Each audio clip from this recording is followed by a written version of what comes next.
after the ancestors that were involved in the conflicts have been long gone. The people in Belize had a slightly different history, perhaps more peaceful, but as a post-colonial country also from British colonial powers, there was a hierarchy there that also put the Kainai-Nagu, or as they call themselves individually, the Garifuna, at the bottom end of the totem pole. Now let's come back to this piece of music. Maybe several months after I heard this piece of music and began my sort of curiosity, exploration of it, I was having a conversation with my wife's oldest friend. And unknown to me or my wife, she was Garifuna. They had found each other and worked together over the Grand River, Belle Isle part of Detroit many, many years ago, and been friends ever since. So I began to learn firsthand from her about her life in Dandriga, which was in Belize, and the experiences she had growing up, which were filled with that prejudice and racism. And this began to fit together with some ideas for me, because for years now I have tried to integrate themes of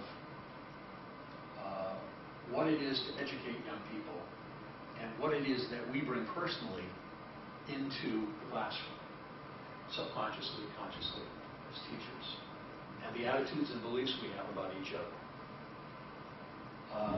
The program I teach in, much to my dismay in a city like this, is largely Caucasian students from the suburbs. And despite my best efforts, that remains unchanged.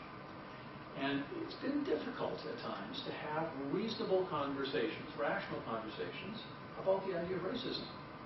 People want to say it doesn't exist anymore, when in fact we live, as you know, in perhaps one of the most racially divided and still racist areas of the country.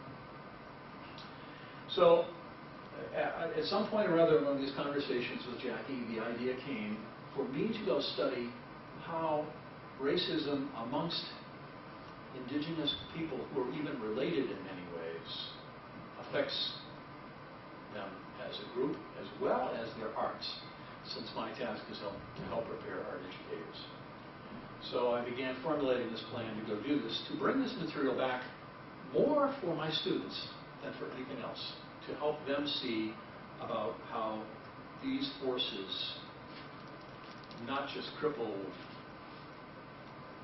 the development of culture, but are actually harmful to everybody involved in the process.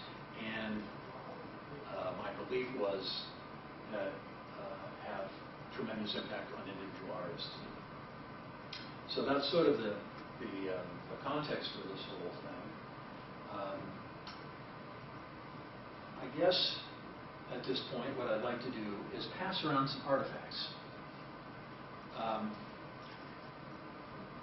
These are carvings that, that I have collected in some of my travels. I didn't bring a lot, but just some to show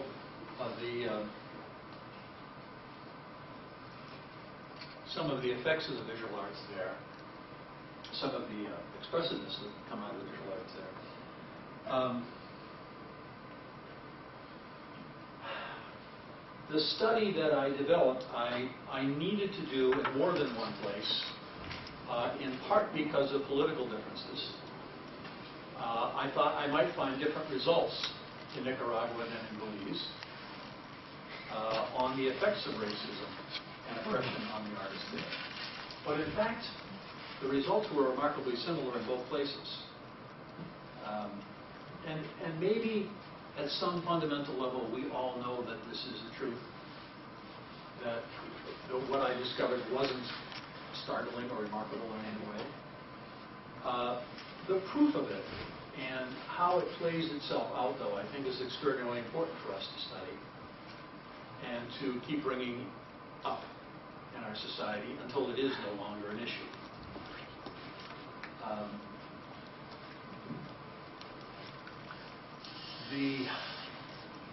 Perhaps the greatest problem that I found was not just individual prejudice or discrimination, but institutional, state-sponsored discrimination and racist policies towards people who are not a part of the ruling coalition.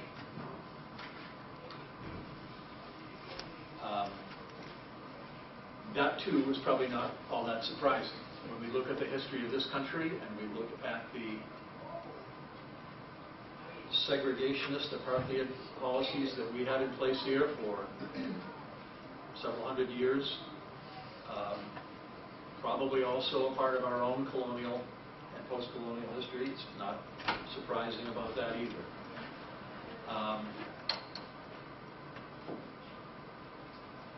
The degree to which the institutional oppression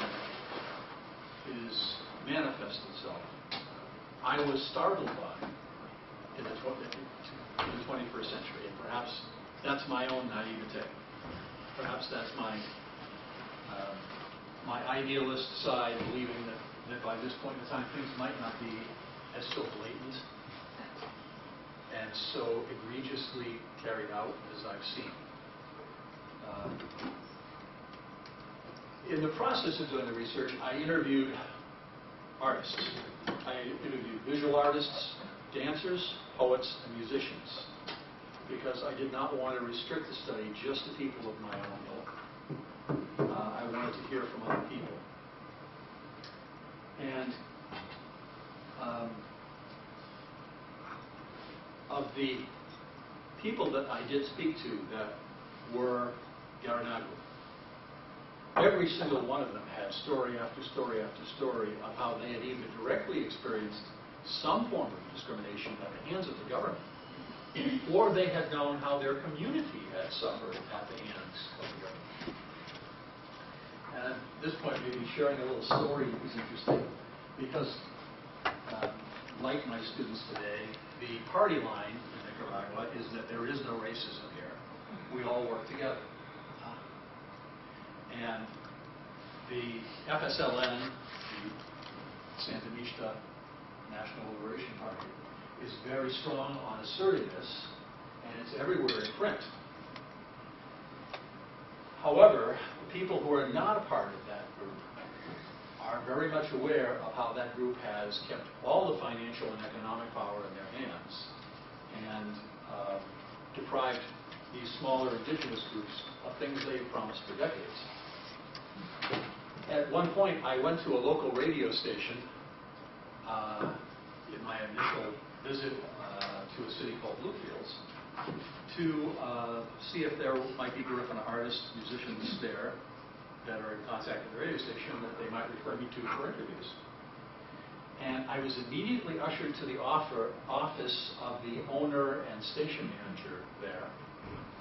And in very quiet tones, he said, "You know, this may not be a good thing for you to do here." He said, "First of all, there's no racism here.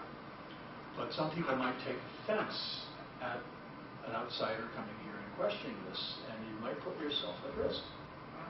He said, "But I know some people that I can refer you to, and you can talk to them." So and I went to interview the three people that he suggested. All three of them were not Garinagu, but they were people within the FSLN. A week after my meeting with him, the radio station was covered with banners, and this gentleman was running for office as a member of that party. One of the people that I went to speak to actually gave me a fair amount of time instead of just saying, "We don't have a problem here. No, I've never had any discrimination against me, and everything is just wonderful. We've learned to coexist." The gentleman that did seem less strident, in fact seemed quite warm, was a former governor of the Southern Autonomous Region of the Atlantic. And at a certain point in time, he